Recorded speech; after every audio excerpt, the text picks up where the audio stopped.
pipili ang Pangulo. Sa isang press conference, ipaniliwanag ni COMELEC Chairman George Garcia na malinaw na nakasaad sa Article 7 ng Saligang Batas kung sino ang hahadili sakaling mabakante ang posisyon ng Pangulo o pangalawang Pangulo.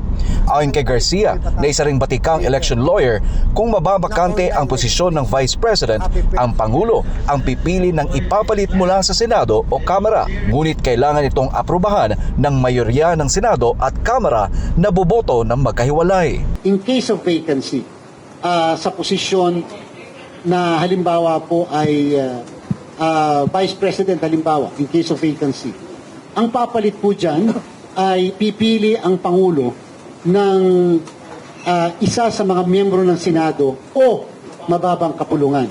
At yung pong pagpili niya dapat with the consent of the majority of the members of the Senate and the members of the House of Representatives voting separately. Binigyang halimbawa ni Garcia ang naging pag-upo noon ni dating Vice President Jovisto Ginggona matapos mabakante ang naturang posisyon noong administrasyon ni dating Pangulong Gloria Macapagal Arroyo. Samantala kung senador naman ang mababakante, sinabi ni Garcia na nakadepende ito kung magpapatawag ng special election. Pero aminado ang poll chief na malaki ang gasto sa ganitong hakbang. Pag nagpatawag ka, nationwide kahit isang posisyon, 19 billion po yun na gasto. Nilinaw rin ni Garcia na walang nakasaad sa konstitusyon kung gaano kabilis dapat mapunan ang nabakanting posisyon matapos ang impeachment o resignation ng isang opisyal. Pero base anya sa mga nagdaang administrasyon, karaniwang agad itong inaksyonan ng Malacanang habang hinihintay ang consent ng Kongreso.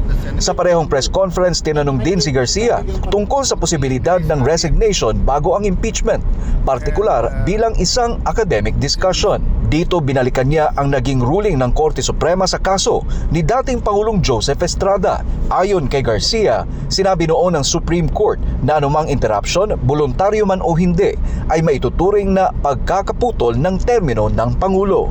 Any period short of the 6 years is not a term but a mere tenure. Nakalagay po sa Saligang Batas, the President is entitled to 1 term.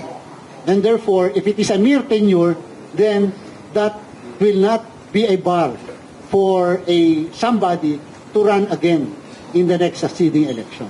Ipinalala rin ni Garcia na magkaiba ang probisyon ng konstitusyon para sa Pangulo at pangalawang Pangulo. Ang Pangulo ay pinapayagan lamang ng isang termino, habang ang Vice President ay maaring magsilbi ng hanggang 2 magkasunod na termino.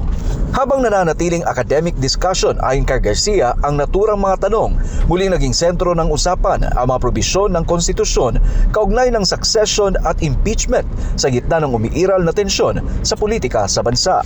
Para sa Diyos at sa Pilipinas kung mahal, Aaron Rojas, SMNI News. Miyembro ng Senado o mababang kapulungan. At yung pong pagpili niya dapat with the consent